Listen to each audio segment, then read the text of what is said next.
اور جس میں اس نے کہا تھا کہ بڑے یعنی خطرناک قسم کے نتائج جو ہیں نا وہ بھگتنے پڑیں گے آپ کے دماغ کو اگر اس نے اپنی اپلیکیشن کو واپس نہ لیا تو اس کے خلاف بھی میں نے جو کمپلین بھیجی ہوئی ہے پورٹل کے اندر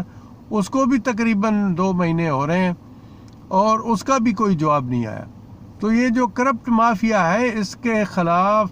نیب کچھ نہیں کرتی. ان لوگوں نے نیب کے بھی جو مختلف نمائندے ہیں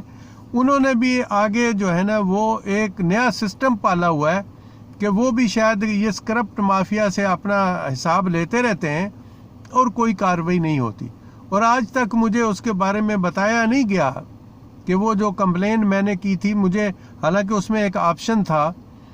اینٹی کرپشن کے اس ایپ میں کہ اگر آپ اپنی شناخت نہیں بیزار کرنا چاہیں تو آپ یہ آپشن بھی ہے، لیکن میں نے کہا تھا کہ میں اپنی شناخت ظاہر کرتا ہوں، میں نہیں ڈرتا ہوں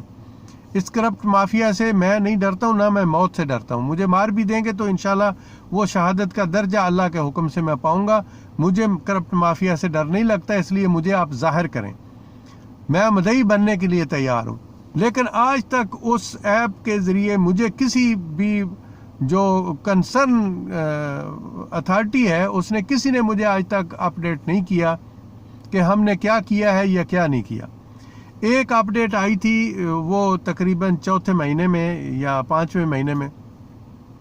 کہ جی وہ سیالکوٹ کے جو سی ای او ہیں ان کے پاس ہم نے بھیج دیا، لیکن اس کے بعد کوئی اطلاع نہیں آئی. تو اس سسٹم کو ٹھیک کرنا جو ہے نا جی وہ بہت ضروری ہے. ہم آپ کے لیے دن رات دعائیں کرتے ہیں کیونکہ اس وقت جو جوڈیشری ہے اس کو ریفارم کرنے کا وقت ہے اور ریفارم کرنے کی اشد ضرورت ہے. جیسے ارشد ملک جج کا ہے اسی طرح کے بہت سارے ایسے ججز ہیں. اور میرا ایک اور کیس ہے جو کروڑوں روپے کی ہماری جائیداد ہے، جو ہماری خاندانی جائیداد ہے،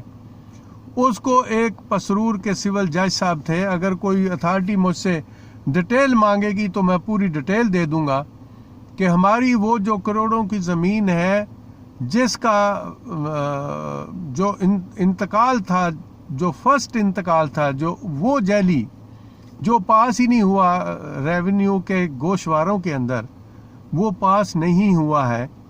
اس کی بنا پر آگے کوئی میرے خیال میں 100 کے قریب انتقال ہو چکے ہیں. لیکن میں پوچھتا ہوں کہ جب ایک بیسک انتقال ہی پاس نہیں ہوا تو اس کی بنا پہ آگے انتقال کیسے ہوتے گئے؟ تو اس کیس کو لے کے میں جو پسرور کے سول جج صاحب تھے ان کے پاس پرسنلی پیش ہوا تھا اور ان سے میں نے ریکویسٹ کی تھی کہ سر دیکھیں یہ ریونیو بورڈ سے ہم گوشوارے لے کے آئے ہیں، ان گوشواروں میں یہ جو انتقال نمبر ہے یہ درج ہی نہیں ہے، یعنی یہ پاس ہی نہیں ہوا، یہ جعلی ہے. تو جب یہ ایک میجر انتقال ہی جعلی ہے جو مدر انتقال ہے جس کی بنا پر یہ زمین ٹرانسفر ہوئی، تو جب وہی جعلی ہے تو باقی تو سارے انتقال جعلی ہو گئے نا جی. لیکن اس کے باوجود بھی ہم اتنے پیسے والے لوگ نہیں تھے، ہم جج صاحب کو کچھ نہ دے سکے، جبکہ ہمارے وکیل صاحب یہ کہتے رہے کہ بھائی ان کو کچھ دے لیں. ہم نے کہا جی میں کچھ نہیں دوں گا، سیدھی سی بات ہے، یہ ہماری جائیداد ہے. قانون کہتا ہے کہ اگر مالک 200 سال کے بعد بھی جو ہے وہ جاگ اٹھے تو وہ مالک ہی ہوتا ہے. لیکن اس سول جج صاحب نے جو فیصلے میں لکھا، انہوں نے یہ لکھا تھا کہ چونکہ یہ بڑے پرانے قابض ہیں اس زمین کے اوپر، اس لیے یہ انہی کا حق بنتا ہے. تو آپ بتائیں کہ کیسے کیسے جج بھرتی ہوئے ہیں. تو پھر آپ لوگ کہتے ہیں کہ جوڈیشری کے خلاف نہیں بولے، تو کیسے نہیں بولے؟ کروڑوں کی جائیداد جو ہے وہ ان لوگوں کو دے دی گئی جنہوں نے نجائز قبضہ کیا ہوا ہے اتنے عرصے سے، اور جعلی انتقال کے مطابق وہ اس پہ قابض ہو کے بیٹھے ہوئے ہیں. تو آپ بتائیں کہ پھر کیا کر سکتے ہیں؟ تو اس لیے جج صاحب ہم بہت خوش ہوئے آپ کے آرڈر کو دیکھ کر، اور اسی کے ساتھ میں ایک ریکویسٹ اور بھی کرنا چاہتا ہوں کہ آغا افتخار الدین صاحب جو ہیں ان کے اوپر جو دہشت گردی کی دفعہ لگائی گئی ہیں یہ بہت بڑی زیادتی ہے، بہت بڑی زیادتی ہے. ٹھیک ہے انہوں نے گالیاں دی ہیں تو گالیوں کے مطابق جو دفعہ بنتی ہے وہ ان پر لگا دیا جائے، وہ دفعہ ان پہ لگا دی جائے. اور ان گالیوں کی دفعہ میں میرا خیال ہے کہ وہ جو ہے وہ دفعہ جو لگے گی گالیوں کی وہ قابل ضمانت ہے، اور ان کو اس طرح ذلیل کرنا، بند کرنا، یہ کسی طرح کا کوئی انصاف نہیں ہے۔ اور ہم اپنے فاضل جج صاحب گلزار احمد صاحب سے ریکویسٹ کرتے ہیں کہ جو حق بنتا ہے ان کے اوپر دفعہ لگانے کا وہ دفعہ ان پر لگا دی جائے، اور برائے مہربانی یہ جو ناانصافی ہوئی ہے، جو ان کے اوپر دہشت گردی کی دفعیں لگائی گئی ہیں، یہ بہت بڑی زیادتی ہے، کیونکہ انہوں نے کوئی دہشت گردی نہیں کی، انہوں نے ایک عام روٹین میں، اور یہ تقریباً یہ بات ہر پاکستانی کر رہا ہے،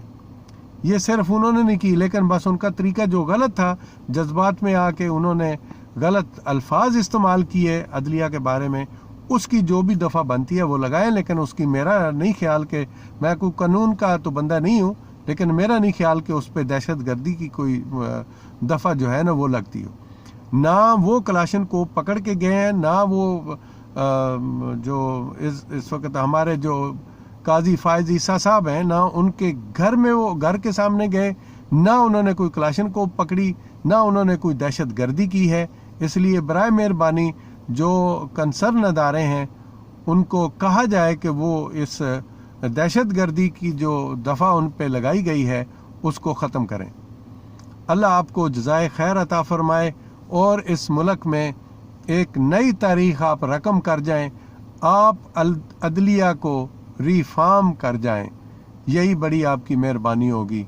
اللہ آپ کا حامی و ناصر ہو، اور اس ملک کا بھی حامی و ناصر ہو۔ خدا حافظ۔